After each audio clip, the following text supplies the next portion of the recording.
నమస్కారం. Welcome to I dream ధర్మ మార్గం కార్యక్రమానికి స్వాగతం. నేను మీ విజిత. ప్రస్తుతం మనతో పాటు ఉన్నారు ప్రముఖ జ్యోతిష్యులు అవినాష్ దాస్ గారు. ఇప్పుడు వారితో మాట్లాడి మన సందేహాలన్నింటినీ నివృత్తి చేసుకుందాం. మరిన్ని కొత్త విషయాలు అడిగి తెలుసుకుందాం. నమస్కారం అండి. నమస్కారం అండి. శ్రీమాత్రే నమః. అవినాష్ గారు, చంద్రగ్రహణం ప్రతి ఒక్కరిలో ఒక చిన్న సందేహం. నిజంగా చంద్రగ్రహణం ఉందా మన దగ్గర? మన దగ్గర లేదు, విదేశాల్లో ఉంది అని కొంతమంది చెప్తున్నారు. నిజంగా మన దగ్గర లేకపోతే మనం ఎందుకు నియమాలు పాటించాలి? చాలా మంది చెప్తున్నారు నియమాలు పాటించాలని చెప్పి. అసలు ముఖ్యంగా గర్భిణీ స్త్రీలు జాగ్రత్తలు పడాలి గ్రహణాల సమయంలో అంటుంటాం. మరి మన దగ్గర లేనప్పుడు ఎందుకు పాటించాలి? ఆ ప్రభావం ఉంటుందా మన దగ్గర లేకపోయినా? ఇలాంటి సందేహాలు చాలా మందిలో ఉన్నాయి. వాటన్నిటి గురించి కూడా తెలియజేయండి. చంద్రగ్రహణము 18th అంటే 18వ తారీఖు రోజున ఉంది. ఓకే. 18వ తారీఖు మార్నింగ్ 6 నుంచి 10 వరకు ఉంది మనకు. అంటే మనకుంది. అప్పుడు మార్నింగ్ ఇక్కడ కాబట్టి మనకు కనిపించట్లేదు, ఓ. కానీ చంద్రగ్రహణం అయితే జరుగుతుంది. అది కొరియాలో కనిపిస్తుంది. చంద్రగ్రహణం జరుగుతుంది, ఓకే. మనకు కనిపించట్లేదు అంతేగాని అది జరుగుతుంది కదా. ఇప్పుడు చాలా వస్తువులు మనకు కనిపించవు కానీ జరుగుతాయి కదా. అవునవును. ఇప్పుడు పంజాగుట్టలో సాయిబాబా గుడి ఉంది, ఇప్పుడు ఇక్కడ నుంచి కనిపించట్లేదు కానీ ఉంది కదా. అలానే చంద్రగ్రహణం అనేది జరుగుతుంది. గ్రహణం అనేది ఒక యోగం. మన శాస్త్రాల్లో రాసుంది గ్రహణం అనేది ఒక యోగం. ఓకే. ఇప్పుడు యోగాన్ని మనము ఎలా యూజ్ చేసుకోవాలి? ఫస్ట్ ఆఫ్ ఆల్ యోగం. మనం చంద్రగ్రహణం గురించి మాట్లాడుతున్నాం. చంద్రగ్రహంతో పాటు 18వ తారీఖు 18 అనే నంబరు చాలా పవర్ఫుల్ నంబరు, ఓకే. విపరీతమైన powerful number. Virat Kohli number 18, స్మృతి మందాన నంబర్ 18, 1 8 కలిపితే 9 అనేది చాలా పవర్ఫుల్ నంబర్. ఓకే. సో ఈ గ్రహణం చాలా అట్మోస్ట్ పవర్ఫుల్ గ్రహణం. అదైతే ఫస్ట్ అర్థం చేసుకోవాలి. ఎందుకంటే 18 తారీఖు వచ్చింది తర్వాత ఆ రోజే మహాలయ పక్షాలు మొదలవుతాయి. అవును. 15 days నడుస్తాయి ఒక పక్షం, అంటే 15 days. ఓకే. ఆ పౌర్ణమి రోజు స్టార్ట్ అయ్యి ఆ అమావాస్య దాకా వెళ్తాయి, మహాలయ అమావాస్య దాకా వెళ్తాయి. సో ఆ రోజు చూడండి ఎంత ఇంపార్టెంట్ ఉంది. 18 వచ్చింది, పౌర్ణమి వచ్చింది, ఈ పక్షాలు స్టార్ట్ అవుతున్నాయి. ఇప్పుడు ఈ గ్రహణం గురించి మాట్లాడదాం. ఈ గ్రహణం మీన రాశిలో జరుగుతుంది. ఓకే. ఆకాశంలో మనం చూస్తూ ఉంటాం.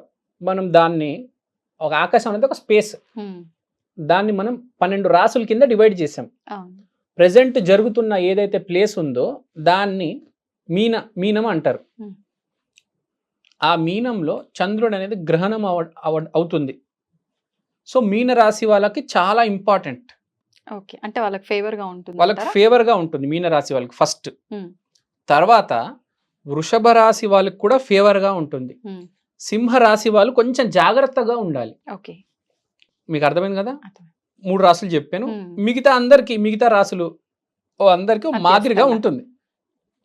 సో ఈ 3 రాసుల వాళ్ళు ఏం చేసుకోవాలంటే ఆ రోజు మార్నింగ్ 6 to 10 మధ్యలో మీకు కుదిరితే ఒక 10 minutes కావచ్చు, ఒక 1 hour కావచ్చు. ఎందుకంటే మీకు యోగం. ఓకే. ఒక 10 minutes మీరు పూజ చేసుకుంటే మంచిది. లేకపోతే కనీసం ఒక్కసారైనా దేవుడి పటం వైపు చూసి ఒక gratitude, thank you for giving me this జన్మ, కృతజ్ఞత. ఇంత శరీరం ఇచ్చారు, ఇంత అనుభవిస్తున్నాం మనం.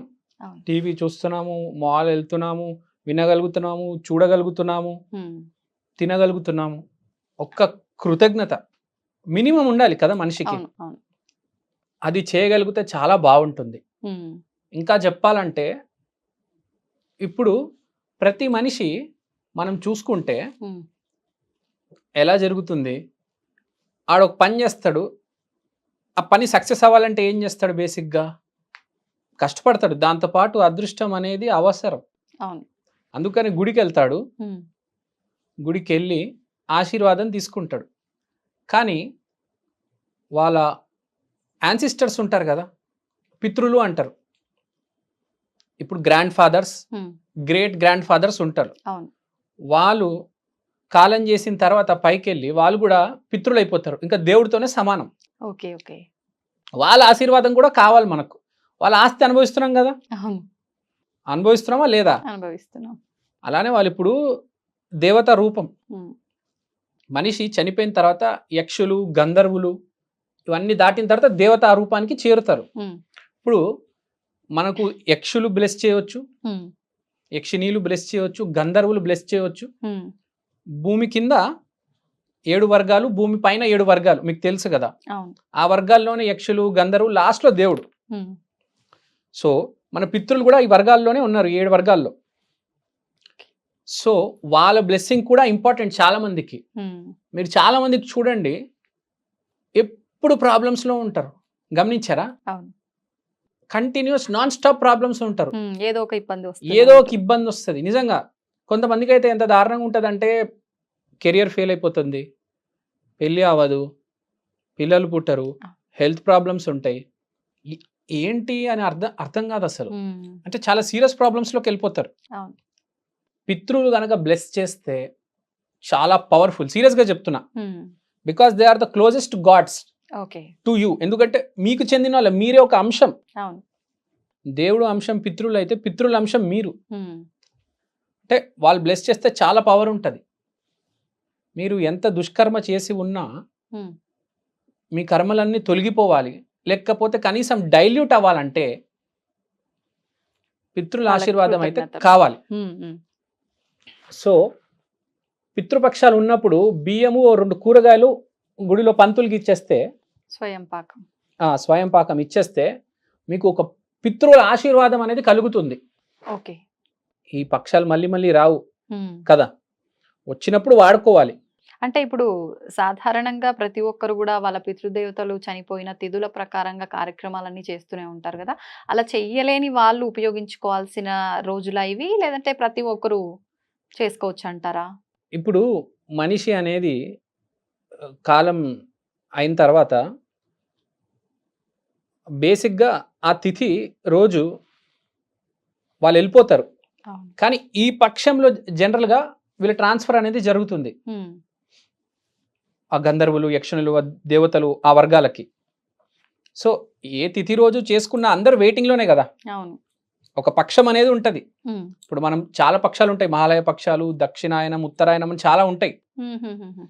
వెయిట్ చేయాలి. వెయిట్ చేసిన తర్వాత ఆ టైం వచ్చిన తర్వాత పైగా వాళ్ళ పుణ్యాలు, పాపాలు బట్టి వాళ్ళు ఏ వర్గానికి చెందిన వాళ్ళు, గంధర్వులు, యక్షణులు, దేవతలు వాళ్ళు పంపించేస్తారు. ఉమ్, కానీ బేసిక్గా పంపించే టైం మాత్రం ఇది.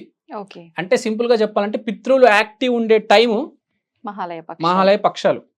ఓకే. మీరున్నారు, మీ మదర్, మీ అమ్మమ్మ, వాళ్ళ అమ్మమ్మ, వాళ్ళందరూ ఇప్పుడు యాక్టివేషన్ ఉంటారు, ఉమ్, ఉమ్, ఉమ్.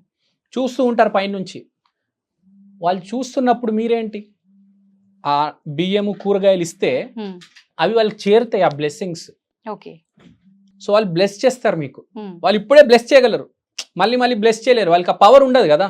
ఓ, మనకు పవర్ ఉన్నప్పుడు, వయసు ఉన్నప్పుడు, చదువు ఉన్నప్పుడు, తెలివి ఉన్నప్పుడే అవకాశం ఎతకాలి, అప్పుడే కదా సక్సెస్ వచ్చేది. ఓకే. ఈ పితృపక్షాల్లో ప్రతి ఒక్కరు ఉమ్, వాళ్ళ కోరిక ఉంటుంది. ఓకే. ఆ కోరిక వాళ్ళ పితృవుల్ని ఉమ్, డైరెక్ట్గా మీరు అడగొచ్చు. హా, చాలా మంది దేవతలను అడుగుతారు, మీ పితృలను కూడా ఒకసారి అడిగి చూడండి. Um, they will bless you compulsory. Okay. వాళ్ళ తెలివితేటలు మీకు వస్తే వాళ్ళ అదృష్టం మీకు వస్తుంది. ఉమ్, ఈ పితృపక్షాలు, ఆ బియ్యము, ఆ కూరగాయలు ఇవ్వండి, ఉమ్, మీ పితృవుల్ని గుర్తు చేసుకోండి. సో మీ కోరికలన్నీ తీరుతాయి. ఇప్పుడు ఓన్లీ స్వయం పాకం ఒకటే సరిపోతుందా? వాళ్ళ పేరు మీద దానాలు, ధర్మాలు అంటుంటారు, రకరకాల వాళ్ళకు నచ్చినవి వండి పెడుతుంటారు, ఇవి ఏవైనా కూడా చేయొచ్చు అంటారా? ఫస్ట్ భావం ఇంపార్టెంట్, ఉమ్, తర్వాత ప్రక్రియ. మీరు వాళ్ళకి నచ్చినవి వండి పెట్టొచ్చు, ఉమ్, ఆ స్వయం పాకం, మీరు దాన ధర్మాలు ఏవైనా చేసుకోవచ్చు. ఉమ్, ఫస్ట్ ఒక గ్రాటిట్యూడ్ అనేది ఉండాలి. కరెక్ట్. వాళ్ళు ఉన్నారు కాబట్టి మనము ఇక్కడ దాకా ఉన్నాం. ఉన్నాము. ఇప్పుడు వాళ్ళు లేకపోయి ఉంటే నిజంగా మనం వచ్చేవాళ్ళమా, లేదు. ఈ జన్మ అనుభవించే వాళ్ళమా? అడుగుతున్నాను. ఉమ్, వాళ్ళు నేను పెళ్లి చేసుకోను, నా వంశాన్ని ముందుకు తీసుకెళ్ళను అంటే ఆగిపోయేది అక్కడికే ఆగిపోయేది. వంశం. వాళ్ళు ఆలోచించి ఆస్తి సంపాదించి ఉహుం, మీకు అది దక్కేదాకా చేశారు కదా. చాలా గ్రేట్ఫుల్గా ఉండాలి. అవును.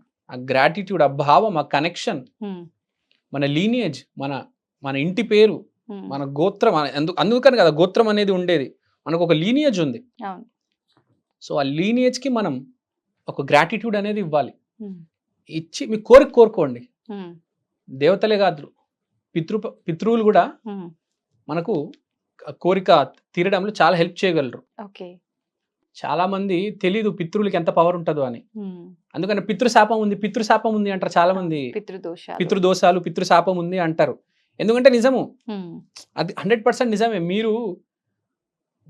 మీరు చేయకపోతే వాళ్ళు కూడా ఏం చేస్తారు చెప్పండి. అవును. సో గుర్తుపెట్టుకోవాలి అది. మీరు మాత్రం ఈ టైం వాడుకోండి, మళ్ళీ మళ్ళీ రాదు. ఓకే. మీకు అదృష్టం కలిసి రావాలంటే కనీసం ఒక్క నిమిషమైనా ఆ గ్రాటిట్యూడ్ 15 days ఉంది, కనీసం ఒక్క రోజైనా, ఒక్క 10 minutes అయినా కనీసం ఒక గ్రాటిట్యూడ్ ఉంటే చాలా బాగుంటుంది. ఎవరి పట్లైనా మనిషి పట్ల గ్రాటిట్యూడ్ ఉండాలి. ఇంకా వాళ్ళు మీ ఫ్యామిలీ మెంబర్సే, మీకు కనిపించట్లేదు కానీ వాళ్ళు ఉన్నారు మీకు సపోర్ట్ వెనకాల. కావాలంటే ఇప్పుడు మీ ముక్కు ఉందా, మీ అమ్మమ్మ గారు ముక్కు ఉండొచ్చు, మీకు తెలీదు. మీ కళ్ళు మీ గ్రేట్ గ్రాండ్ మదర్ ఉండొచ్చు, తెలీదు. ఏది ఎక్కడి నుంచి వచ్చింది మీకు తెలీదు, ఎక్కడి నుంచి వచ్చి ల్యాండ్ అయింది మీకు తెలీదు. మీరు చూడలేరు కానీ వాళ్ళు ఉండుంటే సేమ్ టు సేమ్ మీలాగే ఉండేవాళ్ళు తెలుసా. మీ గ్రేట్ గ్రాండ్ మదర్ తీసుకుంటే యాజ్ ఇట్ ఈస్ మీలాగే ఉండేవాళ్ళు. మీరు చూడలేదు కానీ ఒక జనరేషన్ చూసింది కదా. మీరు చూసారా? నిజంగా ఒక ఫ్యామిలీ మెంబర్స్ తీసుకుంటే ఫేసెస్ అనేవి 2-3 generations కి రిపీట్ అవుతూ ఉంటాయి. అంటుంటారు కదా, మామగారు పోలిక, మేనమామ పోలిక, తాత పోలిక అలా అని చెప్పి. మనం సినిమా చూసాం కదా, ఐడియా ఉంది కదా మీకు. Naga Chaitanya same to same, అన్ని ఫేసులు సేమ్ ఉంటాయి చూడండి. కరెక్ట్. చాలా డెప్త్ లో ఉన్న సబ్జెక్ట్ ఎప్పుడైనా మాట్లాడదాం. సో బేసిక్ గా ఇది చంద్రగ్రహణం రోజు పొద్దున 6 నుంచి 10 వరకు ఒక్కసారి గ్రాటిట్యూడ్ మీ పితృపక్షాలకి, దేవతలకి మీకు కోరుకోండి, చాలా బాగుంటుంది. ఓకే. వాళ్ళ కృతజ్ఞత తెలుపుకోవాలన్నా, మనకున్న దోషాల నుంచి విముక్తి పొందాలన్నా మంచి అవకాశం ఆ రోజు. థ్యాంక్ యూ అవినాష్ గారు, చాలా చక్కగా వివరించారు. ధన్యవాదాలు. ధన్యవాదాలు.